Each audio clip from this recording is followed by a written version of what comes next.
What are you mad about? What seems to be the problem? All day.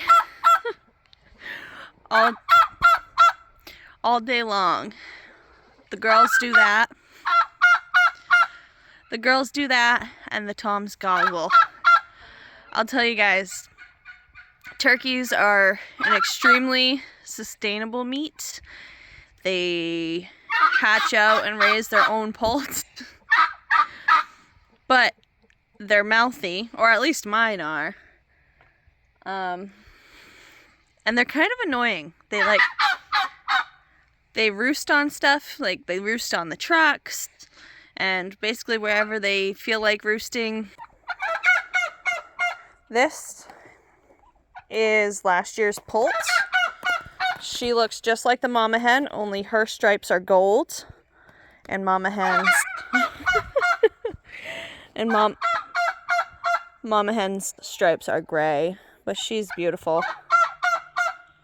I really love her. I'm excited to see what her poults look like.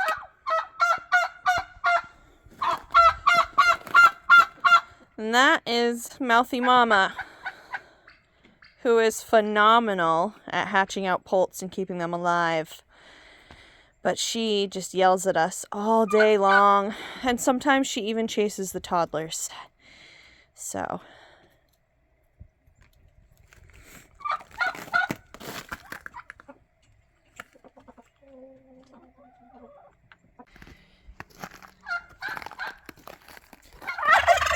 that's a second-year hen right there. She did a decent job last year. We'll give her another shot this year. That is a first-year hen. That's this past spring's poult. She is beautiful. See if I can show you her color. The sunlight is not in the right spot. There we go.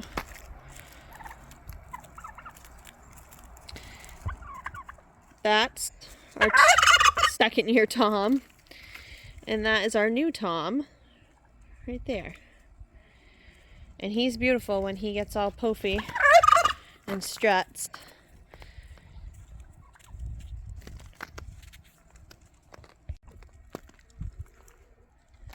We have so much snow here right now, you guys. Oh, it has everything buried. So much snow. And our driveway is completely ice.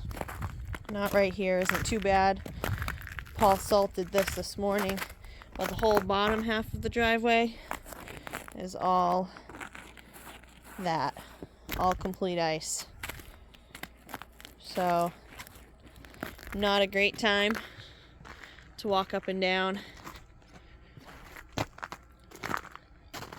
And the hay for the sheep is down there in a tent. That's just the best hay storage we have right now. And the sheep are out there. If you guys have never been to a place like Maine in the wintertime before, where we get rain and snow and frozen rain and then sunshine all in the same 3-day span, this is what we're walking on for a good 2 months out of the year. This is what we deal with everywhere. Makes for a difficult time with toddlers that are not used to walking on this stuff.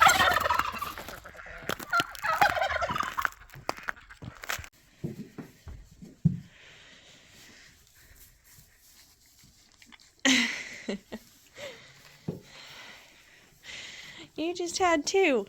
Let somebody else have some. Cap, no thank you. Mama sheep eating their fermented grains.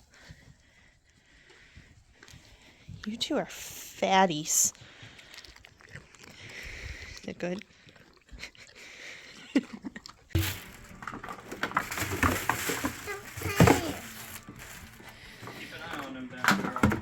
So while we work in the house, we're gonna have the kids bag up all of these bottles.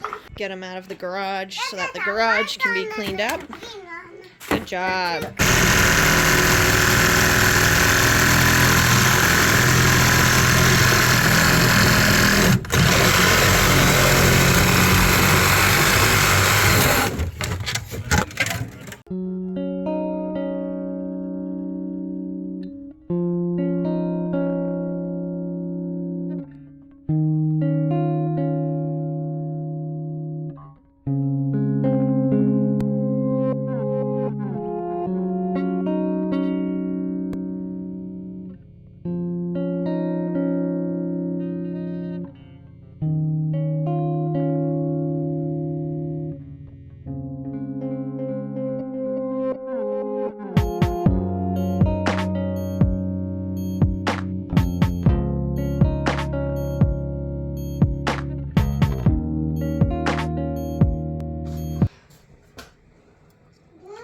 There are a bunch of these old, like, antique lantern type things, all different shapes and sizes and colors.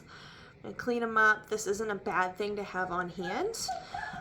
In Maine, we lose power a lot, and not everybody has generators. These are really cool to have on hand for those types of situations.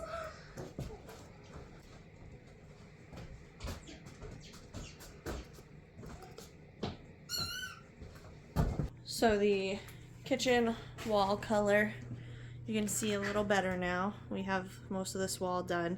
Paul just took out the old sink because the sink is actually going to go in the middle of the floor in the center island, and that's going to be the new spot for the oven and stove.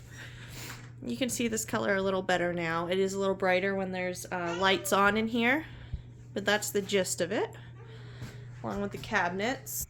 Like I showed you guys before, we accented these cabinets with the wall color. And we're still working on these. They aren't fully done. We still got a few more coats to do. I worked on this one the other night. It's getting there.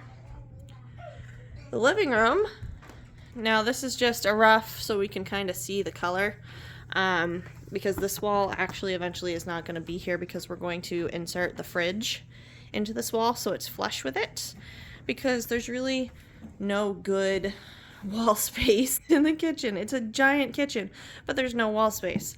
So the fridge is going to be inserted into this wall, and it's going to be this dark red right here, not the lighter coat, but it'll be like this.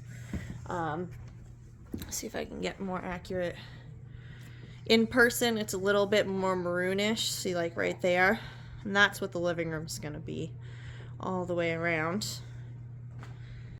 Now, we are not cleaning this oven because we're keeping it.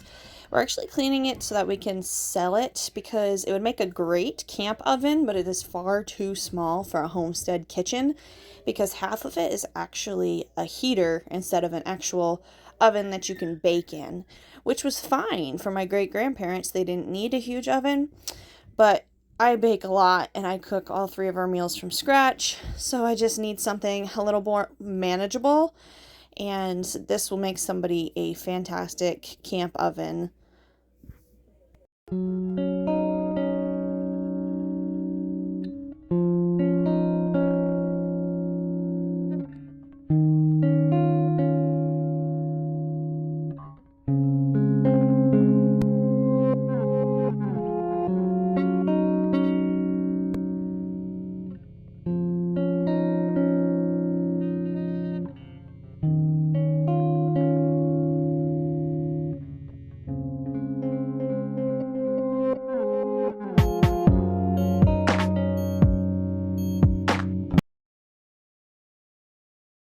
So today we got a lot of painting done thanks to my friend Mary finishing the cabinets, and Paul did a bunch of the living room, and oh my gosh, it's gorgeous. Of course, there's still some spots that need to be touched up, but it was a good day. I want to thank you guys, as usual, for stopping in and watching and subscribing and sharing. Share this with your other DIY fanatic friends. I hope you're enjoying our journey, and we will talk soon, guys. Happy homesteading and happy remodeling.